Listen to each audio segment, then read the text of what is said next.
Spring morning. Oh, the Yeah, birds were spring. tweeting so much in my Really, yard today. yeah. It was amazing. So huh?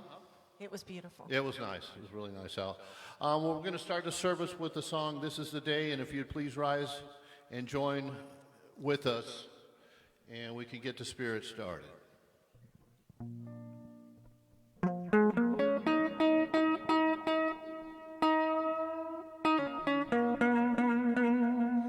This is the day that the Lord has made. I will rejoice and be glad in it. This is the day that the Lord has made. I will rejoice and be glad in it. This is the day, a day to be seated, a day I can feel my spirit set free. Yes, this is the day. It's time to fly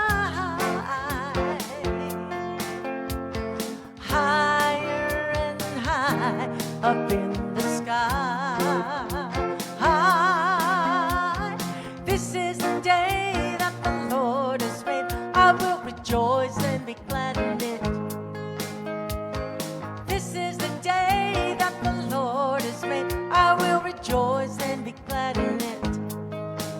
This is the day all my dreams come true.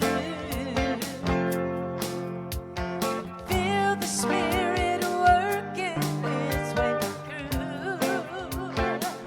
Yes, this is the day. It's time to fly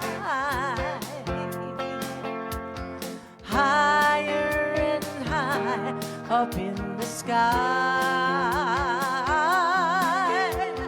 This is the day that the Lord has made. I will rejoice and be glad in it. This is the day that the Lord has made. I will rejoice and be glad in it. Woo! Good morning. Welcome to West Valley Center for Spiritual Living. My name is Reverend Clyde Goins. I'm the assistant minister here. And as I was walking out that door, I was like, I didn't even review any of the announcements this morning. So everything is available on the website, in the newsletter. So if you want to know what's going on, get the newsletter.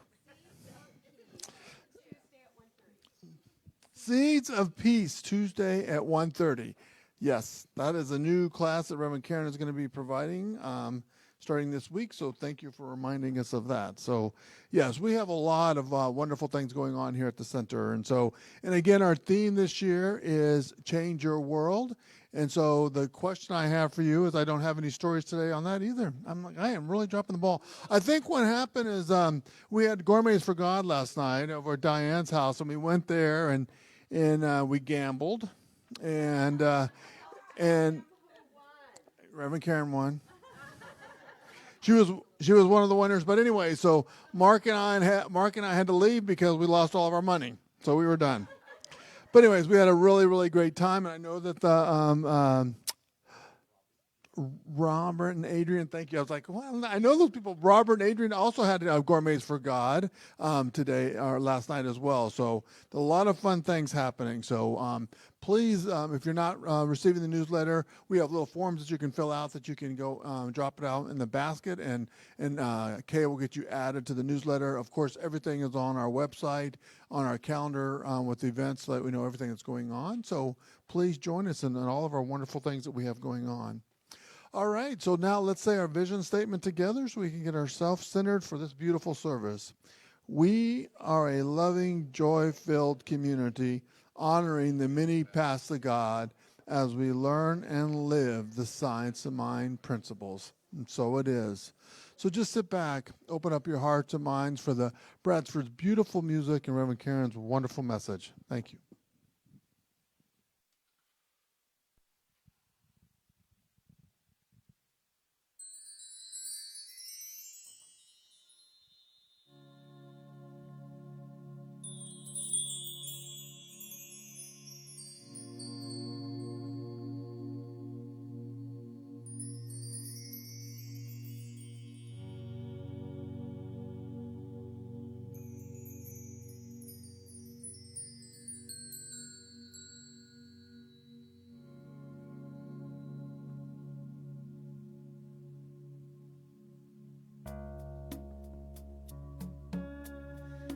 So just take a deep breath as we move within.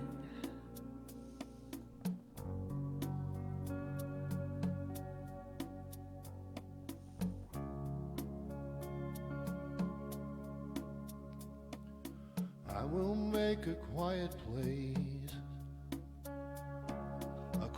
place within my heart, and I will wait upon the Lord, wait upon the Lord. Be still, my soul, be still. Be still, my soul, be still. Be still and know.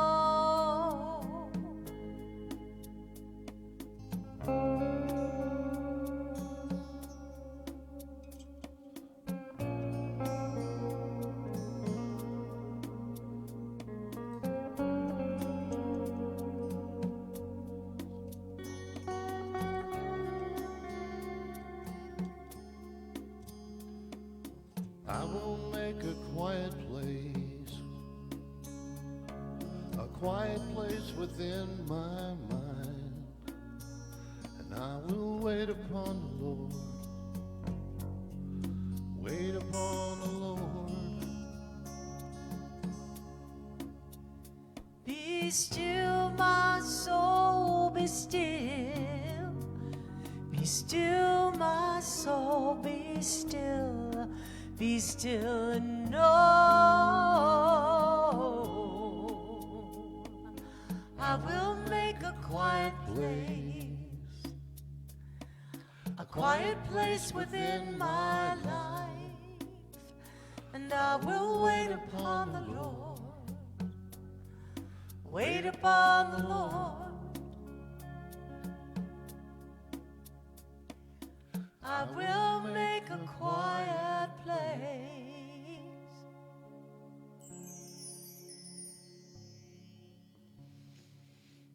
One mind, one love, one joy, one beauty, one peace, one essence.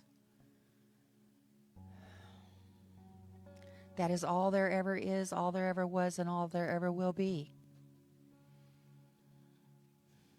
And we are each a part of this whole, individualized, as this essence shows up through us as us. It is our being.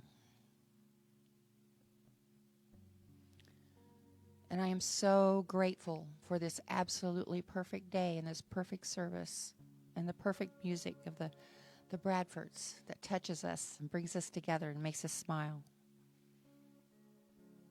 And the words of wisdom from Reverend Karen that we get to take with us as it teaches us and we go forth to show others. So I just release this service into the law, knowing that it is already perfect. It's already done. And together we say, and so it is.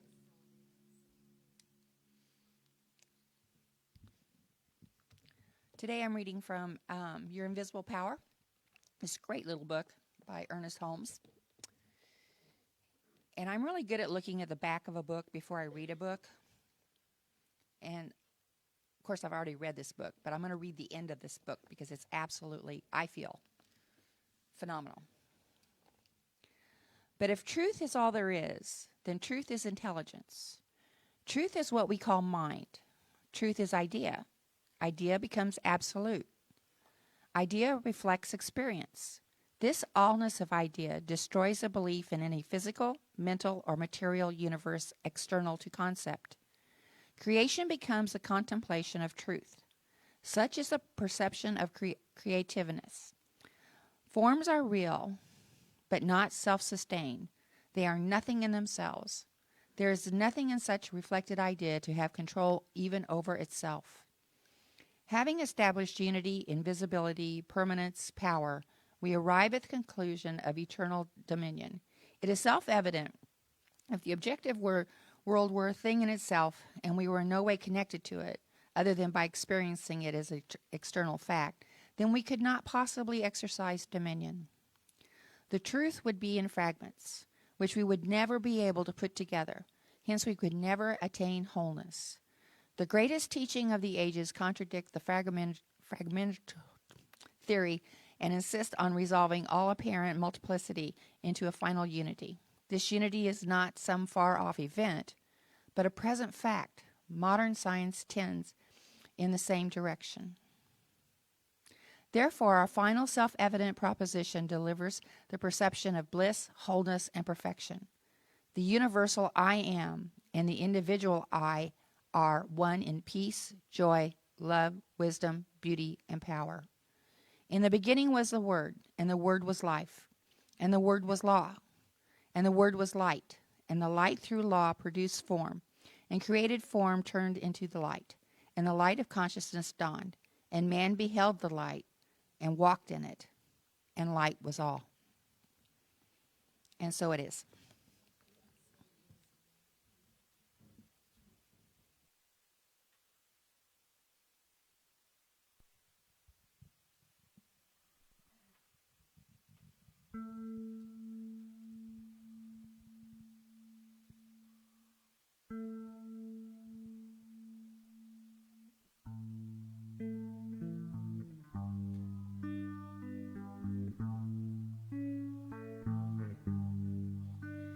In the stillness of this moment, there is peace.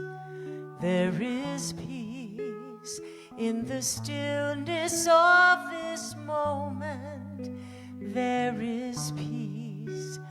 There is peace, and I rest and trust and breathe and know that in the stillness of this moment I am peace.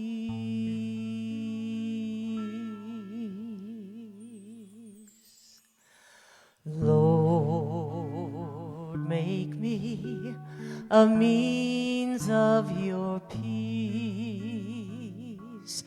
Where there's hatred grown, let me sow your love. Where there's injury, Lord, let forgiveness be my sword. Lord, make me a means of your peace. Lord, make me a means to your peace. Where there's doubt and fear, let me sow your faith. In this world's despair, give me hope and to share. Lord, make me a means of your peace. Lord, make me a means of your peace. When there's sadness here, let me sow your joy. When the darkness nears, may your light dispel their fears. Lord, make me a means of your peace. Lord, make me a means of your peace.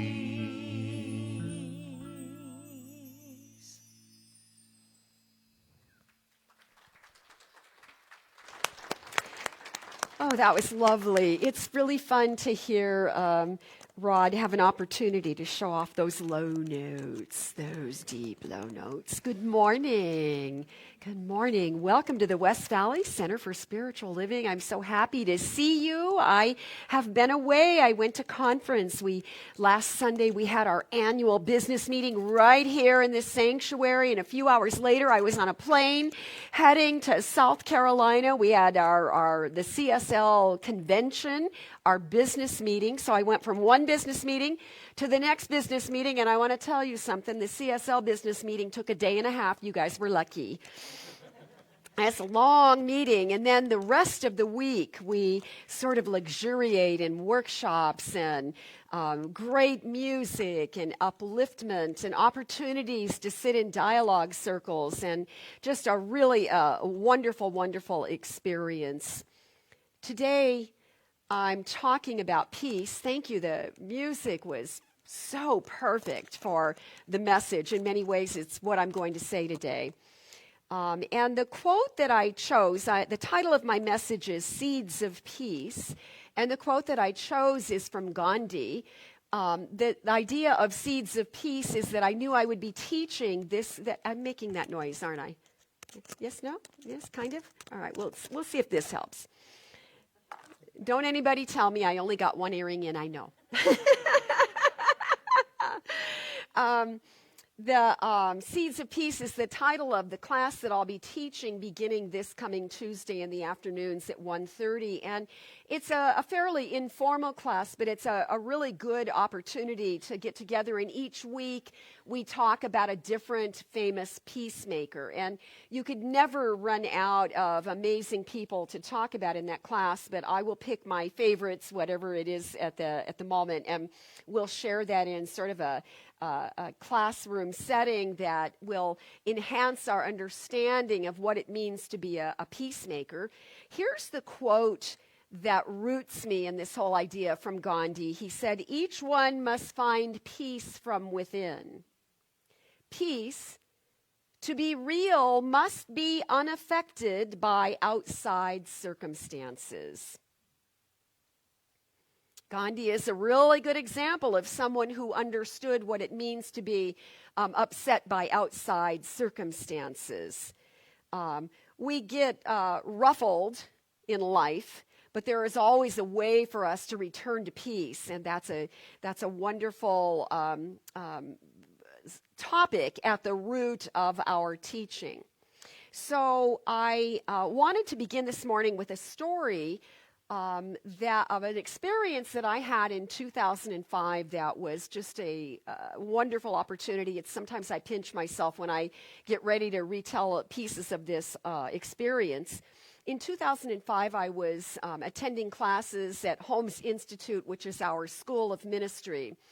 And the classes were held, I attended the San Diego campus, and the classes were held at the Seaside Center for Spiritual Living. And Dr. Christian Sorensen, who at one time was the president of our organization, he is the senior minister there.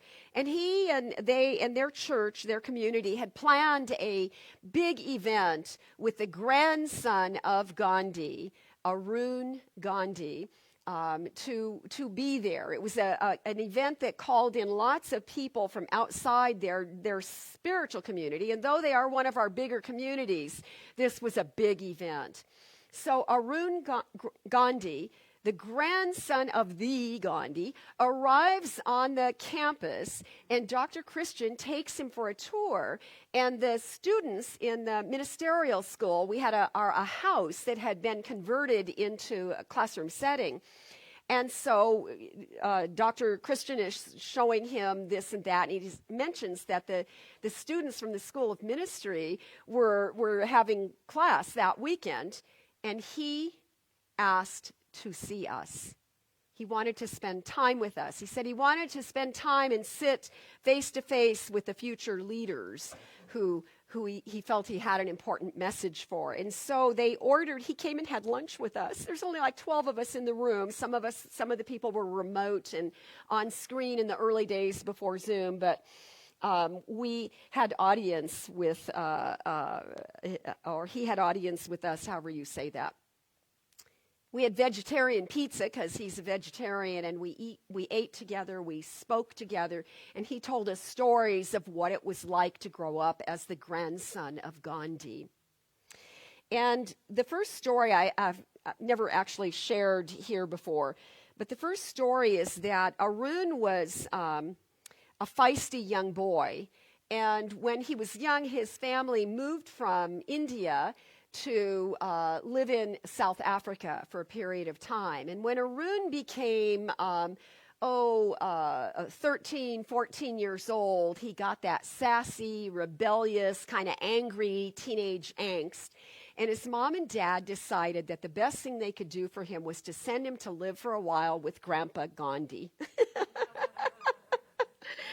So he ends up living with his grandfather, and he brings his full presence to all the things that were going on in his life. And his grandfather would be, and I'm going to call Gandhi the senior Gandhi, and I'm going to call the grandson Arun, just so we, not to any disrespect, but just to help you hear the story more easily. So Arun would come home from school, and he was always trying to sort of push, like teenagers do, push Grandpa, just to stretch the rules a little bit. And Gandhi would be sitting in his study with a group full of really important people, having these really big, meetings over peace and nonviolence. And Arun would just bust into the room, and he would intentionally try and make Grandpa embarrassed or angry, or, to disrupt what was going on. And he told us that his grandfather's example was so beautiful. He felt so loved and accepted by the way his grandfather responded, because Gandhi would stand and go to his grandson, Arun, with all these important people in the middle of a meeting. And he would take Arun's head and put it to his chest and greet him and love him and hold him, and then keep talking in the setting of this important meeting. So in the words of Arun, he said that he would try to make Grandpa angry by interrupting him in these meetings day after day, and he would just press his head to his chest. He would continue talking, but he never told him to leave the room. He says, that's when I realized that I too could control my anger. I think it's a significant story that has a lot of meaning for us.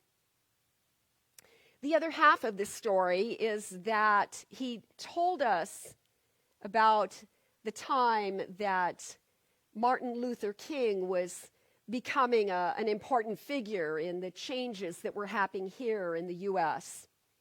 And Martin Luther King had studied the work of Gandhi and the processes of what does it mean to have nonviolent protests. And there came a time after Gandhi was assassinated where Martin Luther King desired to go visit India, to see the places where Gandhi had held some of the peace marches, where to experience what what it was like to live there. So in 1959, Martin Luther King and his wife took a trip to India, and they stayed for 1 month. In that time, he mingled with the people, and they took him to see the things the important sites, even the place where the ashes of Gandhi remain. And toward the end of the tour, his month-long stay in India, they took Martin Luther King to visit one of the homes that Gandhi lived in. And it was Gandhi's favorite home. It was his summer home, the place that he went to relax and recuperate and find his center again so that he could continue to do the work that he was doing. The home was now a museum. And so they had created it, set it up in such a way that the original mat that Gandhi slept on was right there in the place where he slept. There was another mat where he sat and meditated. There was a table where he ate in his study that had a bowl on it that was actually a bowl that Gandhi had eaten from. And Martin Luther King was very touched by this opportunity to be in this space that he deemed to be sacred and filled with the consciousness of a great peacemaker. So he asked to spend the night there. And they said, "Oh, well, we can't do that. These are not accommodations that are suited for people to spend the night in. There's nothing here to help you be comfortable. We have a fine room waiting for you at the Taj Mahal." But Martin Luther King stood firmly in this desire. I want to sleep on the mat that Gandhi slept on. I want to sit on his meditation mat and I want to pray. I want to spend the night here and get the full essence of all of this. And so they let him spend the night. They didn't know what to do, so they surrounded the house and they kept watch over him through the night. And when the morning came and the sun came out, Martin Luther King did not step out early dawn. He stayed as long as he needed to. He stayed in there and he prayed. And they say that when he left that house, he came out the door, that he looked different, that something had shifted inside of Martin Luther King. And the words he spoke first, the first thing he said when he spoke again, "I now know what it is that I have to do." We know how the story ends. We know that he found his demise in a similar way to Gandhi, but he came back embodied with a deeper understanding of how it was he could move forward in this idea of a nonviolent presence and still make big change in the country. So he didn't just study Gandhi. He went there to have that embodiment of what that life would have been like so that he could then know that he had gained that sort of spirit of Gandhi in the work that he had ahead of him. And he totally rededicated himself to the work that was to be done. So we know how it ends, but yet we also know that the story isn't over. There will always be individuals who dedicate their lives in courageous ways to do things that most of us can never even imagine. And they will step up and they will do these things in the name of good and for the purpose of peace. And I find this comforting. I mean, first of all, it reminds me that I don't have to do all the work. I can have the passion in me, and then I can find a way to share my gifts. And each and every one of us is here with gifts that can be contributed to this very same cause. But most of all, it reminds me that there will always be those individuals, and therefore hope can never die. There will always be people that will hold that vision that for a world that works for everyone, that peace is possible, and that the possibilities before us have not even been revealed yet. There are things happening that we haven't even thought of yet. We are part of a teaching organization that has this strong emphasis on the idea of possibilities, living in that space of knowing anything is possible, that grand things are the desire. This universe was created in such a way to continue. Martin Luther King and Gandhi and Mother Teresa and Thich Nhat Hanh, the list goes on and on and on. And they have dedicated their lives so that we might have the privilege to sit in this room or to listen from a remote space that is not in this room. And still we are part of something that is culturally interesting. We're colorful.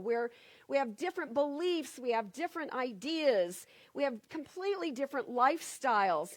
And, Holmes used to say, this is a progressive teaching. But the beautiful thing that I can say is because progressive has taken on a whole different word than what it really means. what I can say is that we are a progressive teaching that is welcoming to both conservative thought and liberal thought because we share similar values. And the reality is that in all the divisiveness we see in the world, we still, if we could look at it in the bell curve of what we share that's alike, we would be amazed at the way so many of us share the same values, even in the way we are distinctly different from each other. Dr. Ernest Holmes said, "We must think of peace if we wish to express peace. The mind that is always confused and distraught is not at peace. The mind that is continuously upset and agitated by little petty things in life is not at peace. It is at war with itself." So it's personal. Peace begins with me. We've all sang that song together. So when I think of peace, it reminds me to keep my belief crisp that in spite of all the conflict that we may see in the world or experience in our personal lives, that the peace that we are talking about is the peace that passes our human understanding. So we can practice peace in our own hearts and in our own minds. And then, as Holmes said, we can think peace in order to be able to express it, to live it, to show it, to be peaceful with each other, to quit doing war within our own self. Sometimes I think of peace, of living, even if it's just momentarily, but the times we choose peace and we live it, we make it a choice, it becomes a living benediction. You know what a benediction, the benediction is the close in prayer. You know, first you open a meeting with an invocation. You open church and with a church service with a prayer that invokes or evokes within us as individuals that this is something sacred we're about to do. That's the invocation. But the benediction is the other side of that. We are aware of something magnificent that's happened and we give thanks for it. We give thanks for it. That's the benediction. It's like the realization that something magnificent has happened, and now we can be grateful for that. And that is the way in which it becomes a living benediction. So the way that we live our lives in peace, even if it's just a little tiny moment, those are moments of that living benediction. So how do we be peaceful when it looks like the world is crazed and there's all this frenetic energy? And how do we choose to do this peaceful benediction of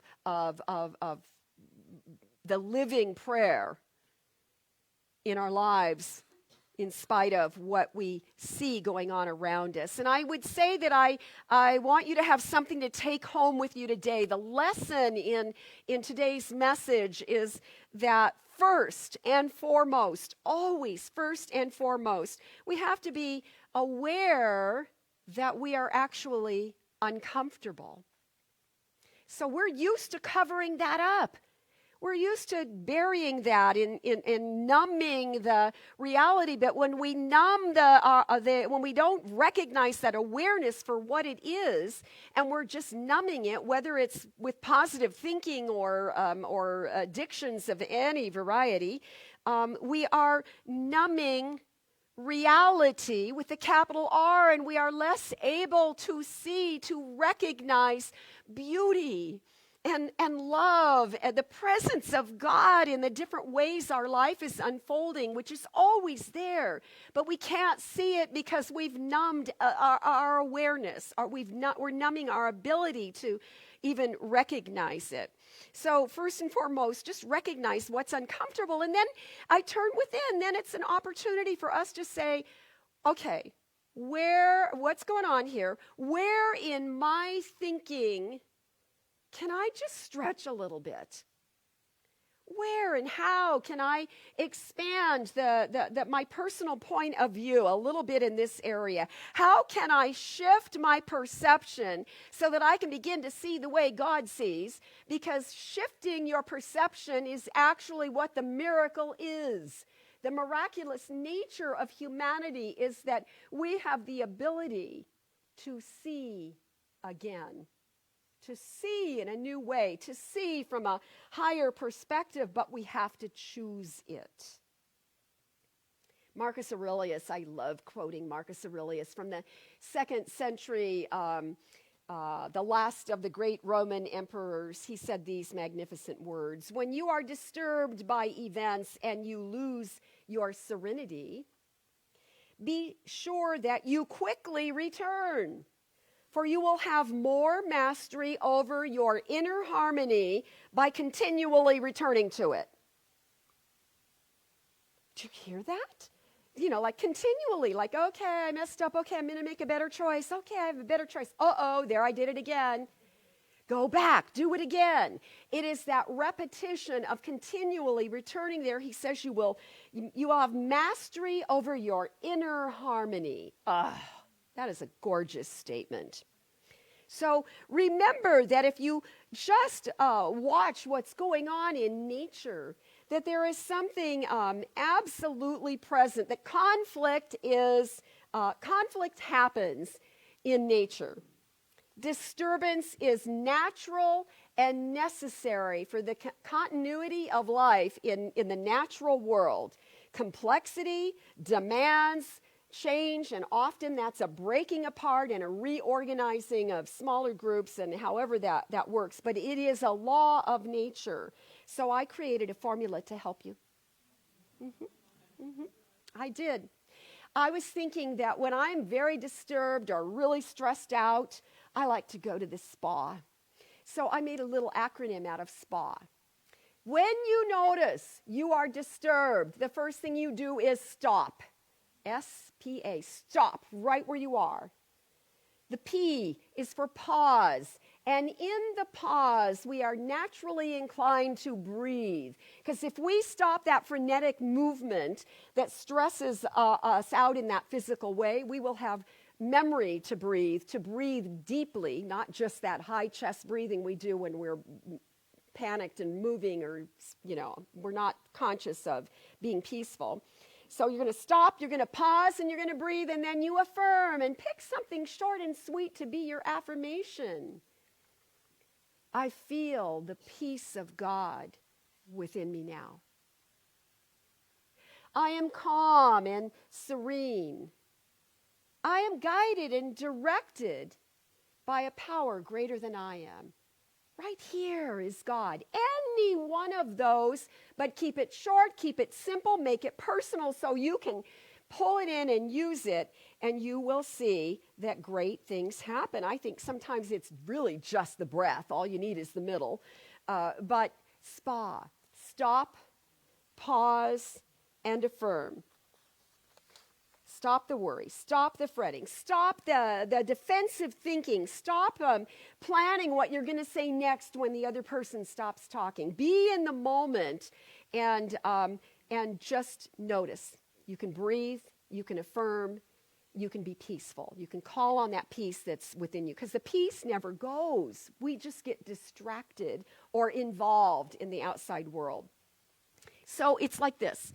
You're going about your business in your daily routine, and something rocks your world or disturbs your peace. So you're going to stop.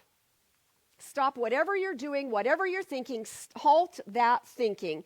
Pause, take that great, beautiful, cleansing breath, and remember and affirm you're not a victim. I'm not a victim. Peace hasn't abandoned us. Nobody can snatch our peace away. And the universe is still supporting us.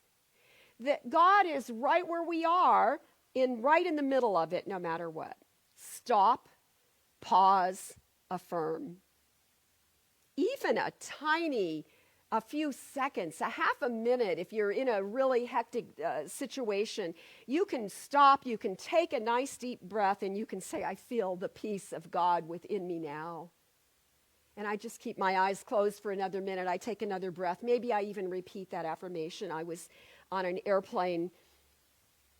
I don't know. I guess it wasn't yesterday. Was it yesterday? I don't even know. I'm so confused. I was on an airplane, and I love travel, but I'm not so happy about that takeoff. You know, that takeoff always if you looked at my astrological chart, you'd see that I'm Earth, Earth, and Earth, and I like to have my feet on the earth. So, but I also like to go places. So I travel, and I found ways to just like, it's fine, I can do this, and I get in the plane, and it was not a direct flight. There was no direct flight to Charleston, so you got to do it a couple times, and I just went into my space. I'm fine. I like the takeoff. I think, but once the plane, especially those really big jets, once it gets off the ground, it feels like it's going, and you can hear it going bam, bam, bam, bam, bam, and you can hear things moving around, and it's really hard for me to breathe in that environment. Can you see it's a surrender for someone like me who would prefer to be on the ground. There's a moment of surrender, and so I work with breathing through it. And I happen to have paper and pencil, so I wrote affirmations through that whole 20 seconds or whatever it might be. I feel the peace of God within me now. I am safe and guided and guarded and protected. I'm a child of God, and I know that I am held sweetly. What a great one for lifting off the ground. I am held sweetly in the hands of God. So use these things in a way that is personal for you, because it is your birthright to do so. I like the idea that it's like a mini trip to the spa. I like the word that it's the idea of the spa, because I don't know about you, but I love a nice pampered day at the spa. I like to make an appointment for a massage, and then I go early and I get in the whirlpool, the hot bubbly water that loosens your muscles so you're getting ready for the massage. And then I like to sit in the steam room and smell the eucalyptus. That's just my favorite part, that eucalyptus smell. And then you go, and somebody professional, is Colleen here today? Oh, she's a really good massage therapist. She's the lady that sits in the bookstore. Colleen, no, not Colleen. The massage therapist, including Colleen, is skilled at working with your physical body to get out those knots that we tie up in our body in all different places in our muscles and all that tissue stuff. That we make knots, and their job is to unknot us. To really work on finding those knots, and there's trigger points and things they do, and you can feel that it doesn't necessarily feel good, but they melt away so that our body is in better alignment. So I really enjoy going to the spa. I have a daughter who's an esthetician and a massage therapist, and sometimes she'll come to visit me and she'll go, "Oh, for God's sake, Mom, you need to go to the spa. You are way too uptight." And she works at a luxury spa, and she gets me a discount. And I like that very much. But she works at a luxury spa, and you know who goes to a luxury spa? It's all the celebrities, all the athletes and the actors and actresses and CEOs, and she asks them not to tell her if she has a celebrity scheduled that day. She'd rather not know, and then later they'll tell her who was there, and it's really fun to hear those stories. But I want to tell you something. People who can afford it treat themselves to and they probably really need it too. They treat themselves to these experiences that unfold there, and she makes good tip money, is what I'm trying to say. She makes excellent money on her tips. Only a couple months ago, she received a $1,000 tip from a woman who was not famous, a $1,000 tip. And do you know, people are willing to pay a lot of money to feel peace, to just be able to relax. What I want to tell you is, you don't have to go to a luxury spa. That's why I thought this was a good word for us to use, because you can have an experience of peace without all the bells and the whistles if you simply stop and pause and breathe and use an affirmation that is personal and powerful for you.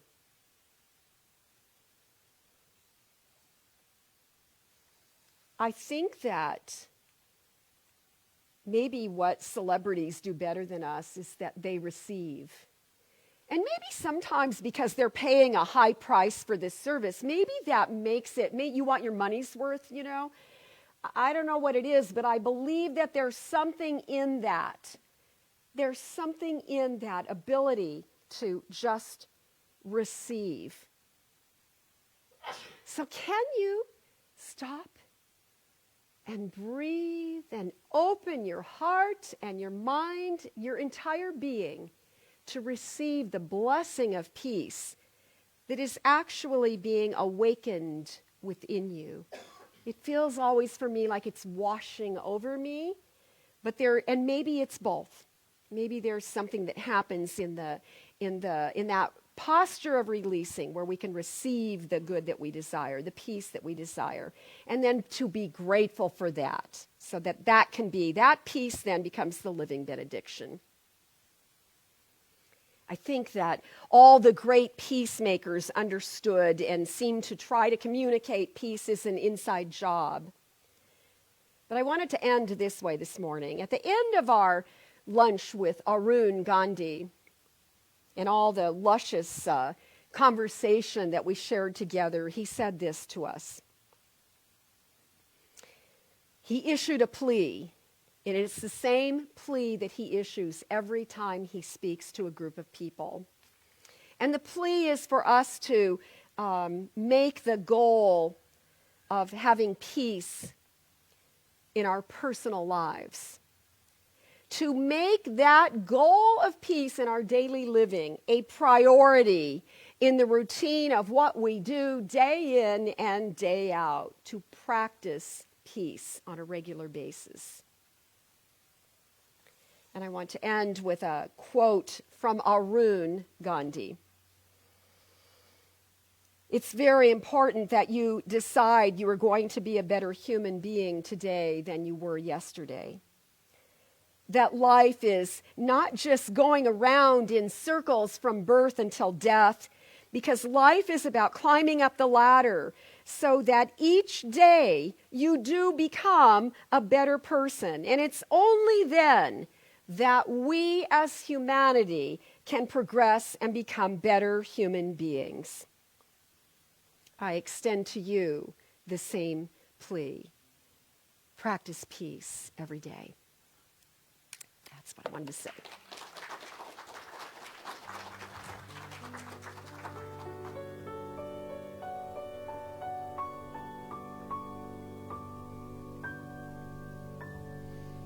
So take a deep cleansing breath right here and right now. Let go. Let loose. Just let go and let love enter this space so that we begin to recognize our union with that love, our oneness with peace, the immediacy of Spirit itself in our lives, expressing as each one of us individually. I feel the love of God within me, and I sense that this is the activity of life. It is the goodness of God, the Creator, that desires to express on this planet through each one of us. So together we feel that peace at the very center of our being. We recognize that love is the greatest force in the universe. We live and have our being in this love. And therefore we are fueled and we are sourced and we are given everything we need to do the work that is ours to do. I recognize that there is something in the gathering of spiritual community, be it in a sanctuary or under a tree in a park, at the ocean side, or in our very homes where we are listening to these words. We feel that love of God, and we know it is that divine illumination. It is a guiding force that lights the path. So we are confident in the steps that we take in our own lives. It is a gorgeous invitation to practice peace day by day. It is a helpful notion to recognize when we are uncomfortable, because that discomfort is the very thing that points us in a new direction. So this day, right now, in this moment, we stand in a space of knowing that we have been called, that there is something for us to do in the ways in which we bring our gifts forward, and that there is a healing that is occurring on this planet, and we are a part of it. There is a shift in our perception as we sit in this beautiful space of the sacred words of prayer, and we feel that holiness, something within us that calls us, calling us to do again, to love in a bigger way, to heal the relationships in our lives that would benefit from mending. We open our hearts and our minds to the presence of love, and know that in the essence of love itself, as the wisdom of all the universe, is indeed the grace of God. And so it's easy, because with grace there's a givingness, and we are called to receive, so we do so. We open ourselves to be vessels, to be filled with that new awareness, and we give thanks for knowing that we are one with that Creator. We are one with all of life. We are connected to each other in this beautiful and glorious way. So we stand open and ready to recognize reality, the divine reality, the beauty, the order, the truth, the love, and yes, indeed, the peace of God that passes our understanding. So I affirm, and I know, and I claim for this spiritual community that we are indeed open, we are blessed, we are ready to receive.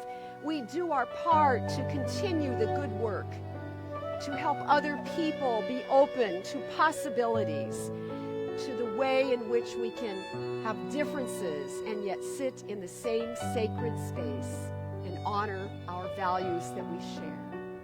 So I say thank you, God. Thank you, life. Thank you, infinite Spirit, for all of these gifts and for all that are yet to come. And I release the words of this prayer into that dynamic law that always responds affirmatively. I let go, and together we say, and so it is. Amen. Grateful,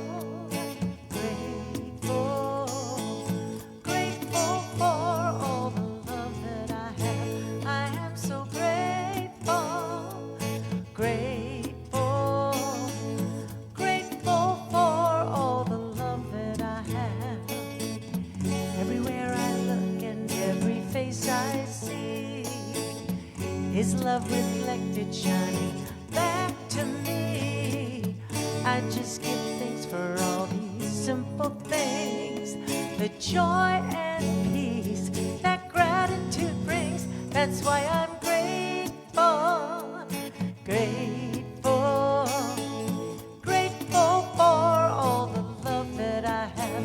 I am so grateful, grateful, grateful for all the love that I have. All right, thank you, Bradfords. I'll tell you what I'm grateful for. So this is what I told people when I first started coming to Center for Spiritual Living. I didn't have a therapy budget anymore. Right? So you come to church every Sunday, you won't have to pay for a therapist. Spa, that saved you $175. Just remember that. All right, so now's the time to remember that we are celebrating the abundance of our lives, the abundance of our community. I want to remind everybody that we don't pass around the offering plate. We have drop boxes on the way to Papke Hall for fellowship in the back of the room as we're going out the door. So we appreciate all gifts and donations and tithes. Thank you so much for that. And also, if you want a prayer to pray with the practitioner, we have called to prayer right after service right up here in the front. So let's say our giving affirmation together. I live in a consciousness of good. Divine love blesses and multiplies all that I am, all that I have, all that I give, and all that I receive. Thank you, God, and so it is.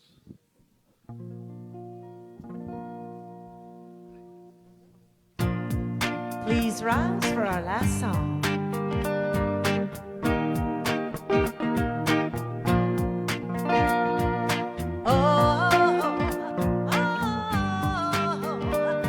It feels so good to be alive. Now let me hear you.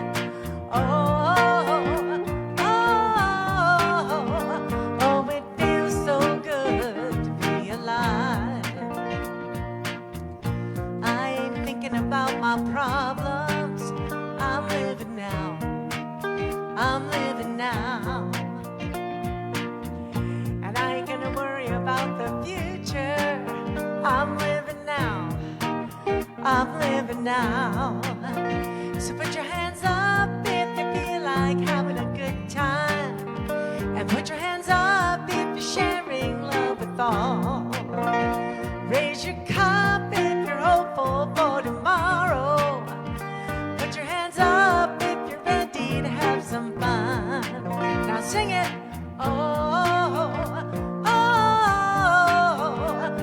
It feels so good to be alive.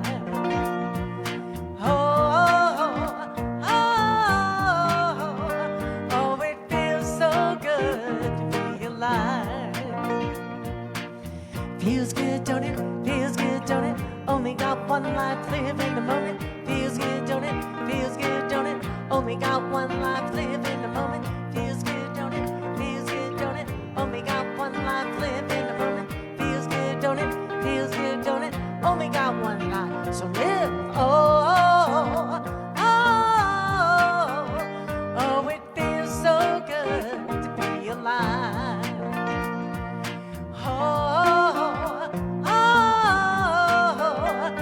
It feels so good to be alive. One more time.